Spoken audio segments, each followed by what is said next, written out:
প্রিয় মুক্তিকামী ছাত্র জনতা, আমরা দেখতে পাচ্ছি যে আমাদের এই অভ্যুত্থান এবং বিপ্লবের পরেই দেশে অরাজকতা নাশকতা করছে ফ্যাসিস্ট এবং তাদের দোসররা।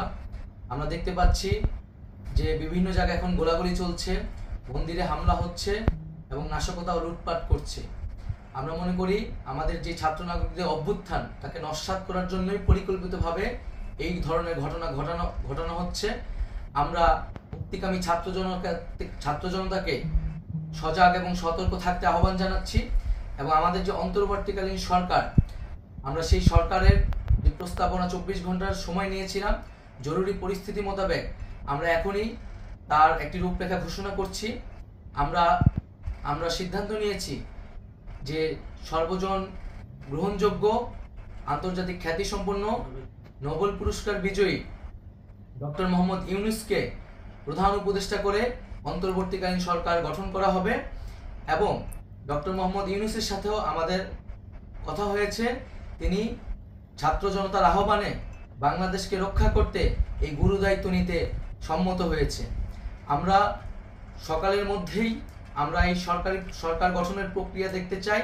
রাষ্ট্রপতির কাছে আহ্বান থাকবে যে দ্রুত সময়ের মধ্যে ডক্টর মোহাম্মদ ইউনূসকে প্রধান উপদেষ্টা করে অন্তর্বর্তীকালীন সরকার গঠন করা হোক এবং এই অন্তর্বর্তীকালীন সরকারের বাকি সদস্যদের নামও আমরা সকালের মধ্যে ঘোষণা করব।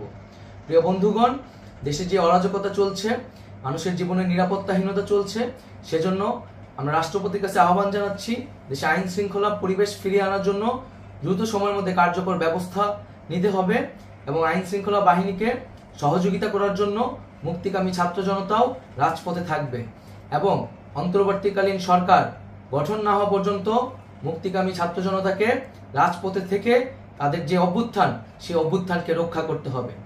প্রিয় বন্ধুগণ, আমরা রক্ত দিয়েছি, শহীদ হয়েছি। আমাদের যেই প্রতিশ্রুতি একটি নতুন বাংলাদেশ গঠন করার জন্য, সেটিকে আমাদের অবশ্যই বাস্তবায়ন করতে হবে এবং অবশ্যই ছাত্র জনতার প্রস্তাবিত সরকার বাদে কোনো ধরনের সরকার কিন্তু মেনে নেওয়া হবে না। আমরা বলেছি কোনো ধরনের সেনাশাসিত সরকার অথবা সেনা সমর্থিত সরকার অথবা এই ফ্যাসিস্টদের দোসরদের কোনো বিটিম সরকার কিন্তু আমরা মেনে নিব না। কোনো গণবিরোধী সরকারকে মেনে নেওয়া হবে না। ছাত্র জনতার অভ্যুত্থানকারী যে প্রস্তাবিত সরকার, অন্তর্বর্তীকালীন সরকার, যেটা আমরা সিদ্ধান্ত উপনীত হয়েছি ডক্টর মোহাম্মদ ইউনূসকে প্রধান উপদেষ্টা করে এই সরকার গঠন করা হবে, সেই সরকারকেই বাস্তবায়ন করতে হবে অবিলম্বে।